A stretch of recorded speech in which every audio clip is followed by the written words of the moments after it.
Pardon, ça a coupé. Est-ce que je peux encore remplir une boîte de 3? Ben oui, parce qu'il m'en reste encore 10. Donc, hop, je peux remplir une boîte de 3 et j'en mets 3 dans ma boîte de 3. Il m'en reste encore 7. Plus, est-ce que je peux encore remplir une boîte de 3? Ben oui, il m'en reste encore 7. Donc, je vais prendre encore 3 boîtes. Je peux encore mettre 3 œufs dans ma boîte de 3, par exemple. Il m'en reste encore 4. Est-ce que je peux encore remplir une boîte de 3? Ben oui, il m'en reste 4. Donc, je peux encore en mettre 3. Il va m'en rester combien? 1. Donc, est-ce que je peux mettre dans une boîte de 3? Oui, je peux mettre dans une boîte de 3, mais est-ce que je vais remplir ma boîte de 3? Ben non, il me reste qu'un seul œuf, donc 1. D'accord? Il me restait mon dernier œuf.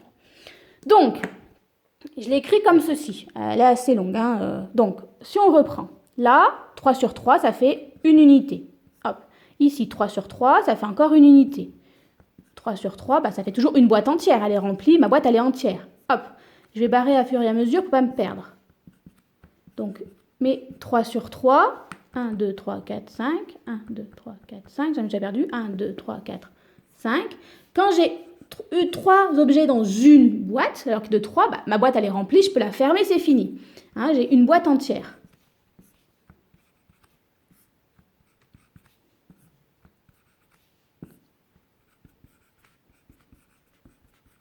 Un, 2, 3, 4, 5, 6, 7, 8, 9, 10, 11, 12. 1, 3, 4, 5, 6, 7, 8, 9, 10, 11, 12.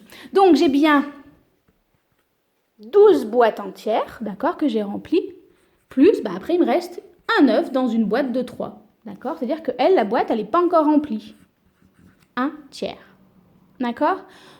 Donc, en fait, vous avez plusieurs possibilités. Soit vous décomposez comme je viens de faire, si c'est plus simple pour vous, d'accord? Comme ça, vous voyez bien, bah, quand on a 3 œufs dans 3 boîtes, bah, on a une boîte entière. Donc, on peut l'écrire sous une unité. Et après, on compte ces unités. Et là, j'en avais 12. Plus après, il nous reste la partie fractionnaire. Soit vous pouvez faire directement en encadrant. C'est-à-dire, là, j'avais 23 sur 4. Je sais que 4 fois 5, ça fait 20. Et 4 fois 6, ça fait 24, donc c'est trop grand. Donc, du coup, je peux prendre 5 unités. Et après, bah, vu que là, quand je remplis 5 boîtes, j'en ai 20, et ben il me restera plus 3 quarts pour obtenir 23 quarts. D'accord? Pardon. Il faut 5 unités plus 3 quarts. J'espère que ça a été un peu plus clair.